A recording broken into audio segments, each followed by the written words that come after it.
Merci d'être resté avec nous. La fatigue, vous connaissez, c'est une sensation d'affaiblissement qui survient dans la journée, qui peut parfois imposer l'arrêt de tes activités en cours. Elle a des origines très diverses. Ça peut résulter d'un épuisement physique, quand on a fait trop d'efforts, psychique, si on est surmené ou dépressif, ou être la conséquence d'une maladie aiguë ou chronique. Elle peut aussi se déclencher lors de décalage horaire, de travail de nuit ou d'insomnie. On parle alors de troubles chronobiologiques du sommeil. Et puis il y a aussi le syndrome de fatigue chronique qui concerne environ 1% de la population en France, qui se manifeste par un épuisement continu sévère, survenant brutalement et persistant depuis plus de 6 mois. Pour le moment, on n'en connaît pas la cause. Pour répondre à toutes vos questions, Martine Perret, qui est chronobiologiste au CNRS, bonjour. Bonjour. Et le professeur Patrice Cacoub, interniste à l'hôpital de la Pitié-Salpêtrière à Paris. Bonjour. Virginie demande si une fatigue excessive peut être annonciatrice de la ménopause. Bon, la réponse est oui, mais vous avez déjà dit en introduction que le nombre de causes de fatigue est absolument colossal. Et oui, la ménopause, c'est une cause de fatigue, c'est clair. Et oui, ça peut être annonciateur, mais donc le problème chez nous, les cliniciens, c'est de savoir si c'est ça le point de départ ou s'il n'y a pas autre chose derrière. Parce que somme toute, à 45-50 ans, voir arriver une ménopause, c'est banal. Mais il y a toutes les femmes ne sont pas fatiguées, forcément. Toutes ne sont pas fatiguées, et par ailleurs, la fatigue ne se résume pas à la ménopause. Donc la réponse est oui, mais on ne se contente pas de ça. Voilà, méfions-nous d'autres choses. Et on va tout de suite évoquer la subjectivité du symptôme, parce que c'est comme la douleur. Vous, clinicien, vous, médecin, la fatigue, vous ne la mesurez pas. Il n'y a pas un fatigomètre. Il y a une échelle aussi. Alors, oui, c'est subjectif, c'est totalement subjectif. C'est un symptôme, donc c'est totalement subjectif, ça c'est sûr. D'un autre côté, il y a des scores de fatigue. Il y a plein de scores de fatigue. Il y a des scores qu'on va annoncer très généralistes et des scores plus spécifiques pour telle ou telle maladie. Et donc, de plus en plus, dans plein de maladies, on a des scores spécifiques pour les hépatites virales, pour les scores sur quoi? bactérienne. Sur le retentissement sur la vie ou sur le retentissement à la fois physique et psychique. D'accord. Un des scores les plus connus de qualité de vie, qui s'appelle le SF36, est un score qui mesure effectivement l'impact de la fatigue, entre autres, sur votre activité physique, psychique, sociale, culturelle, etc. Et alors, je vais poser une autre question un peu provoque, mais on dit qu'on n'est pas tous égaux face à la fatigue, mais pas seulement les personnalités, mais aussi les régions. Il y a certaines régions dans lesquelles on est beaucoup plus fatigué que d'autres. Est-ce qu'il y a sûrement eu des études sur l'impact de l'éducation, Oui, mais on peut aller très loin. On peut aussi l'ensoleillement, le statut social, le statut professionnel. Oui et non, mais tout ça est imbriqué. Donc en fait, il n'y a pas une région qui va être plus fatiguée que l'autre. Disons qu'il y a plusieurs facteurs qui vont faire que dans telle région, on est plus ou moins fatigué. Je ne pense pas qu'il y ait une région de fatigue. C'est pas juste psychique. Non, c'est pas seulement. Delphine demande si les intolérances alimentaires sont une cause possible de fatigue chronique et comment savoir dans ce cas-là si on est intolérant. Ça, je ne peux pas répondre à cette question. C'est pour ça que je me C'est pour ça qu'on s'en Intolérance vous inquiétez alimentaire. pas, on a des questions pour madame. Je vous sens gêné parce qu'on parle qu'à vous, je ne vais mais pas prendre tout le temps. ça va venir. Mais non, l'intolérance alimentaire, c'est un sujet aussi très vaste. En d'autres termes, l'intolérance par elle-même ne donne pas beaucoup de fatigue, mais les conséquences de l'intolérance peuvent effectivement donner des fatigues, ne serait-ce que parce que les carences que vont impliquer cette intolérance vont donner un certain nombre de fatigues. Donc, Alors, plus pour la chronobiologiste, là. Je change souvent de rythme. Parfois, je suis couché très tard, parfois, je suis levé très tôt. Comment éviter la fatigue permanente qui en découle, Valentin? Est-ce que la régularité, en termes de sommeil notamment, est importante? Ben oui, parce qu'il faut savoir une chose, c'est que le sommeil, il est lié à deux choses. D'abord, le rythme de température corporelle journalier. Il y a des endroits où il y a une phase d'endormissement. Et puis, il y a ce qu'on appelle la pression de sommeil. Donc, si cette pression de sommeil n'est pas en phase... C'est l'envie de dormir, en gros. L'envie de dormir, oui, c'est ça. Donc, en gros, c'est vers 22-23 heures. Et puis, une grosse partie aussi vers 2 heures du matin. Donc, si votre pression de sommeil ne tombe pas dans le moment où vous allez vouloir vous coucher, vous allez avoir une désynchronisation et donc une sensation de fatigue. Une sensation de fatigue. Donc, en fait, ça dépend beaucoup, comme on dit, là, des gens, vous dites selon les régions, mais il y a des chronotypes, c'est-à-dire vous êtes du matin, vous êtes du soir, vous êtes rigide, c'est-à-dire vous ne pouvez pas vous adapter, vous êtes flexible, vous avez des périodes courtes de sommeil ou longues, et tout ça fait que si vous n'êtes pas synchronisé avec votre propre habitude, eh bien, vous allez avoir des sommeils perturbés et donc une fatigue récurrente. Mais la vie, par exemple, sur cette question, hein, la vie, parler de flexibilité, mais la vie ne nous permet pas toujours d'attendre, comme Marina l'expliquait, le train qui passe. Mais c'est ça, ça fait longtemps que j'expliquais ça. Oui, ça... Vous expliquez ça aux enfants. Oui, ça fait bien longtemps. Oui, le train passe à un moment donné, chacun a une heure précise. C'est peut-être pour ça que dans certaines régions où la vie est plus cool, où les gens se couchent à des heures, disons, correctes, où ont des activités régulières, fait qu'il y a peut-être moins de problèmes de fatigue. Et le fait d'être plus ou moins adaptable, c'est génétiquement programmé ou pas? Oui, c'est génétiquement programmé. Chaque personne a un rythme propre. Et donc, il y a des gens qui sont capables de faire du travail posté parce qu'en principe, les gens du matin ne peuvent pas s'adapter au travail de nuit. C'est impossible pour eux. Ça leur cause des problèmes graves et en particulier des fatigues irrépressibles. Par contre, les gens du soir, ils sont plus adaptables. Il faut savoir que, bon, en gros, la plupart des gens, disons 50% de la population est moyenne. Et on a des écarts après les grands du soir et des grands du matin. Et les grands du matin. Marianne demande quels sont les différents troubles du sommeil qui peuvent être à l'origine d'une fatigue chronique. C'est surtout ce qu'on appelle les ondes lentes. Le principe, c'est que si vous, par exemple, vous faites une petite sieste parce que vous vous sentez fatigué, il ne faut pas confondre somnolence et fatigue. Hein.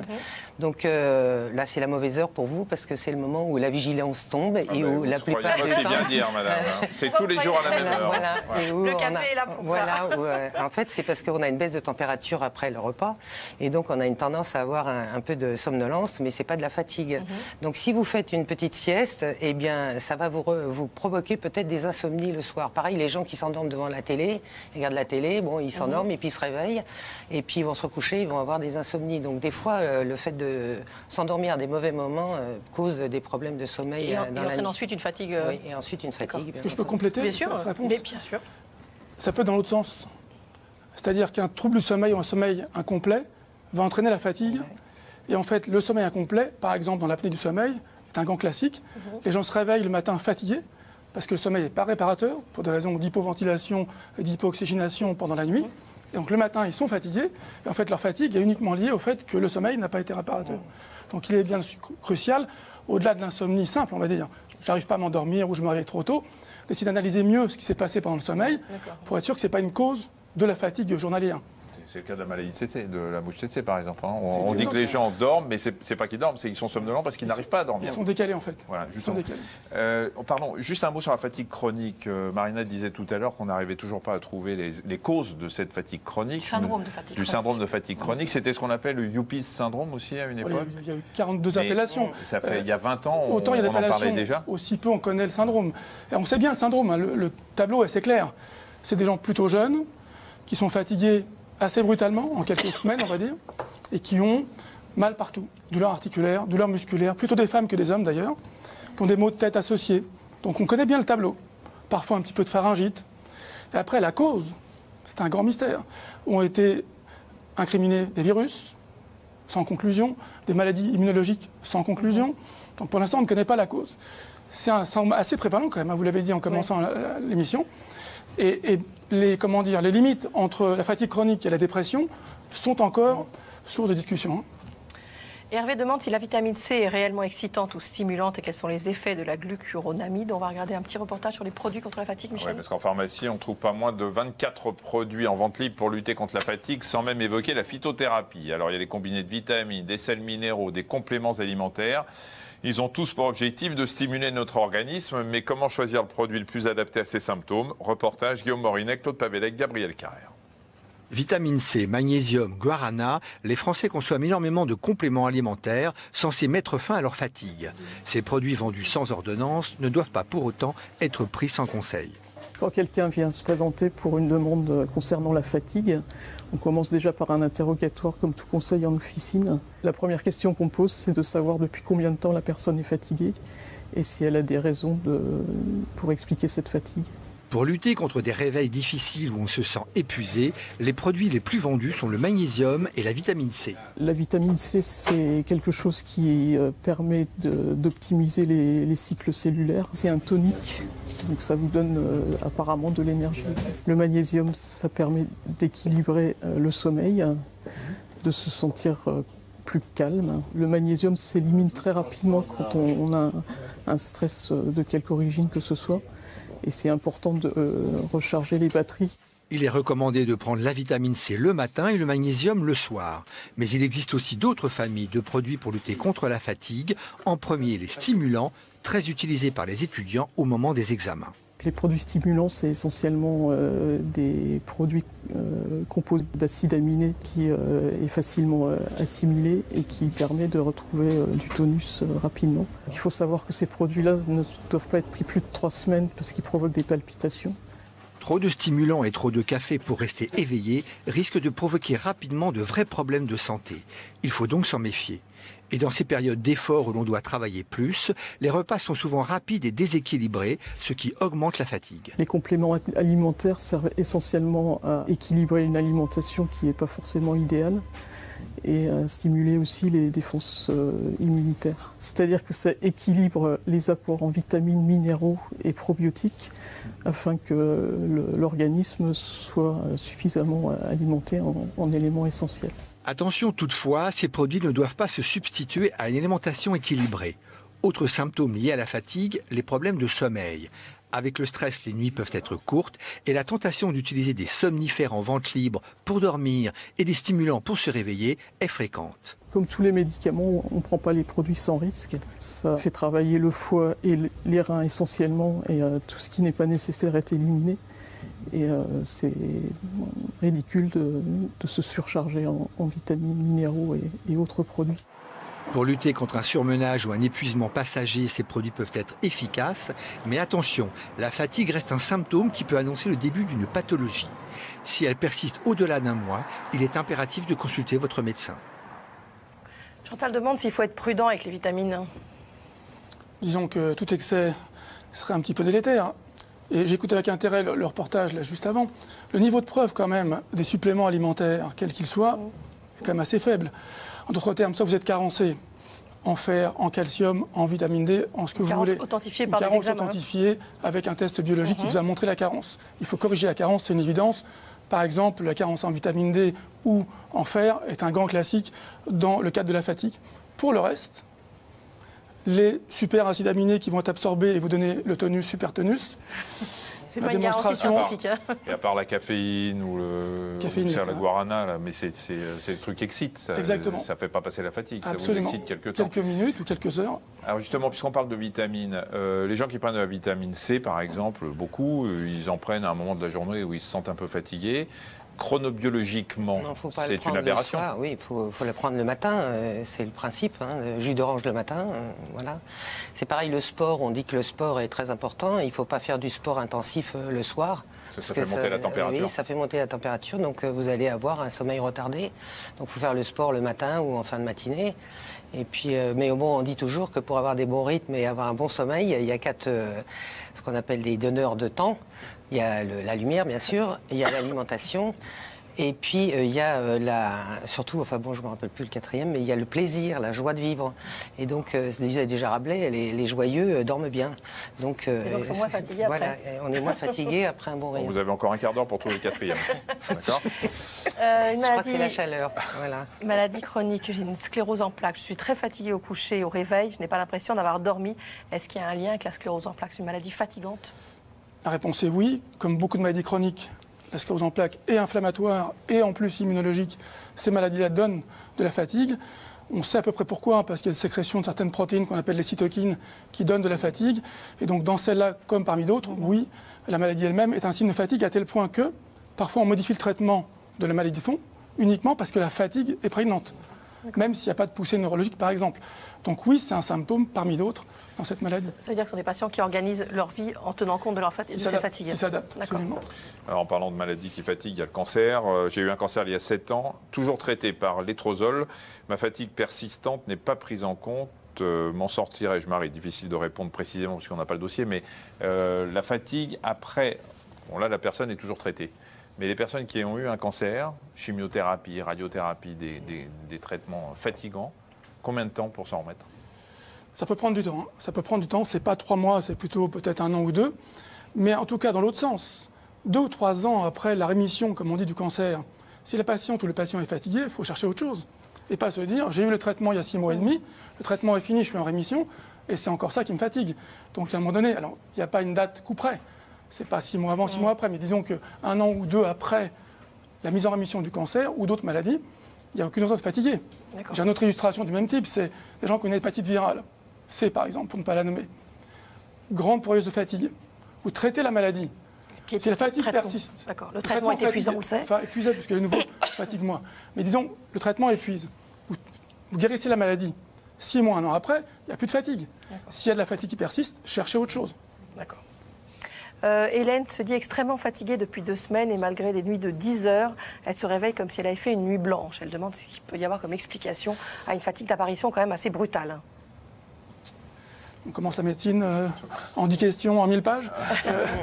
Non, parce qu'il y a tellement de pathologies qui vont des hépatites aux maladies thyroïdiennes, surrénaliennes. Mais on commence par quoi quand on a ça? On va voir son médecin généraliste? Oui, on commence par son médecin référent, ça c'est la base, qui va lui-même faire un examen clinique, qui va poser quelques questions cruciales du type vous êtes fatigué, mais le matin en vous réveillant, plutôt en fin de journée, vous avez perdu du poids ou pas, vous avez pris du poids ou pas, vous avez des troubles digestifs, des signes cutanés, vous allez chercher un certain nombre de symptômes associés qui vont flécher facilement ou plus facilement le médecin vers telle ou telle cause. Puis après, il s'aidera d'examens complémentaires. Mais déjà, avec un interrogatoire assez précis et un examen clinique, on va pas mal débrouiller. Ouais. Faut-il forcer le réveil au-delà de 7-8 heures de sommeil, Johan? Ne jamais forcer. Pas du tout, non, il ne faut pas forcer. Chacun... Le réveil, vous ne connaissez pas le réveil qui sonne? Réveil, non, je ne connais pas moi. Mais il y a des gens qui ont besoin du réveil parce qu'ils ont des activités à faire. Normalement, la durée du sommeil est très variable selon les gens. Il y a des gens qui ont besoin de 10-11 heures et d'autres qui, à 5-6 heures, ont leur quota. Et ça, c'est génétique. C'est génétique. Quand la fatigue dure depuis plus d'1 mois, il est indispensable de consulter son médecin. Mais trouver la cause de ce symptôme n'est pas toujours aisé. Guillaume Morinet et Alexandre Delaval ont suivi une consultation de médecine interne spécialisée dans les maladies auto-immunes et inflammatoires où beaucoup de patients se présentent pour une fatigue inexpliquée. Regardez. Allez-y, entrez. Christophe a 34 ans. Il vient aujourd'hui en consultation pour une forte fatigue. Je sentais une légère fatigue déjà il y a 4 mois, mais c'est vraiment depuis 3 ou 4 semaines que là, c'est la grosse fatigue, quoi. La moindre activité que je fais habituellement, ça me demande plus d'énergie, plus d'efforts, et la conséquence, c'est l'épuisement en fin de journée, quoi. Ça peut être un symptôme qui révèle un syndrome dépressif, ça peut être des troubles du sommeil, ça peut être des problèmes hormonaux. Donc vraiment, c'est quelque chose de très large. Il va falloir essayer de creuser et de rechercher un petit peu à quoi elle s'associe, cette fatigue. Vous avez perdu combien de kilos ? Entre 5 et 10 kilos sur la période de 4 mois. Sur 4 mois, vous avez perdu 5 à 10 kilos. Oui. Et est-ce que vous transpirez également la nuit? Est-ce que il vous arrive d'être complètement trempé la nuit ou en sueur? Un peu, oui, quand même, oui. D'accord. Oui. À l'auscultation, le médecin découvre une douleur entre les 2 omoplates. Donc c'est à cet endroit-là que ça fait mal, et ça irradie plutôt vers l'intérieur. Voilà, c'est ça, oui. Et pour compléter l'examen, une prise de sang est nécessaire. Les échantillons seront envoyés au laboratoire pour une analyse complète. Le médecin soupçonne un problème grave pour Christophe. Il est très invalidé, il y a une aggravation récente, il perd beaucoup de poids, et il a cette sensation de fièvre à recrudescence plutôt nocturne. Donc ça, cet horaire nocturne, pour nous, a de la valeur. Ça nous oriente fortement, ce d'autant qu'il est jeune, vers une maladie inflammatoire, qu'elle soit articulaire, rhumatismale ou vasculaire. Mais il faudra aussi hospitaliser Christophe pour comprendre les causes de sa fatigue et des douleurs dans son dos. Les résultats confirmeront ou pas les hypothèses du médecin, mais une possible inflammation des artères est très probable. Au revoir, monsieur. Allez-y, entrez. Pour cette patiente, la fatigue a commencé il y a 18 mois. Elle vient aujourd'hui car elle est totalement épuisée et ne peut plus travailler. Les personnes qui me voyaient me disaient « mais tu as des traits tirés, j'étais plus blanche que normalement, mes lèvres devenaient également plus blanches. » Donc effectivement, mon aspect physique a dû se dégrader, je pense. Et pour Gabrielle, la fatigue s'est installée progressivement. Racontez-moi un petit peu vos problèmes de santé et pourquoi on se voit là aujourd'hui. Donc mes problèmes de santé ont commencé avec une thrombose. Qui était de quel côté? De la jambe droite. Une thrombose, c'est un caillot qui bloque la circulation sanguine dans une veine. Après cette intervention, Gabrielle a dû prendre des anticoagulants pour éviter une récidive et fluidifier son sang. Mais c'est alors que sont apparus d'autres symptômes. C'est un essoufflement pour des efforts minimes Oui, pour des efforts minimes. C'est-à-dire monter un étage, par exemple? Au bout de 6 marches. 6 marches, d'accord. Ce que je ne trouvais pas normal. Donc ça, c'est tout à fait typique d'une anémie par carence en fer, favorisée par des saignements chez une patiente qui est sous anticoagulant, qui a en plus des règles abondantes. Donc ça, c'est le mode d'entrée habituel de ces anémies qui se constituent progressivement et qui en plus s'associe à un essoufflement à l'effort, puisque ça traduit le manque de globules rouges. Cette patiente avait une pâleur également, donc il y avait des symptômes qui m'ont orienté vers ce problème-là. Le médecin va proposer à Gabrielle des perfusions de fer pour calmer son anémie. Elle sera suivie aussi sur le plan gynécologique pour déterminer l'origine de ses règles abondantes. Mais pour elle, tout devrait rentrer dans l'ordre assez rapidement. Est-ce que dans certains cas, on ne trouve pas de cause à une fatigue comme ça chronique? Parfois, des gens deviennent brutalement moins résistants.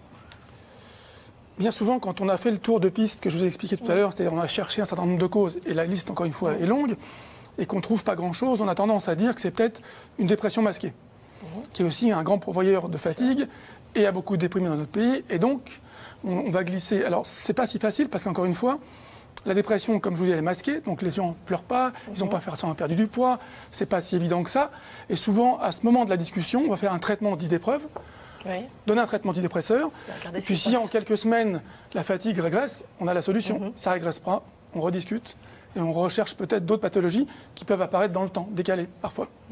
Est-ce qu'on a un lien entre le fait de dormir avec plus ou moins de rêves et d'être fatigué dans la journée? Il y a des gens qui disent qu'ils ne rêvent pas, même s'ils rêvent, mais ils ne s'en souviennent pas. Mais on rêve quand même pas tous autant toutes les nuits. Ça, je ne peux pas vous dire. En moyenne, si tout le monde a sa part de rêve, tout dépend de la longueur du sommeil, puisque vous avez des petits trains qui se succèdent. Si vous en faites un de moins, ben, vous avez moins de rêves. Mais dans chaque Mais on n'a pas vu de lien entre la présence. On a eu des liens avec les ondes lentes, c'est-à-dire si vous avez un sommeil où vous vous sentez fatigué, vous dites je vais aller dormir, et en fait vous dormez, mais vous restez à un niveau mauvais, et ben vous réveillez fatigué, et donc c'est comme si j'avais pas dormi, parce que en fait c'est les ondes lentes qui vous permettent de récupérer. Jean demande si la fatigue influence vraiment notre vie sexuelle et nos sentiments. Ça, c'est pour M. Simès. Non, c'est pour vous. C'est vous le spécialiste. C'est pour vous. Moi, j'ai une réponse personnelle, mais ça n'intéressera pas les gens.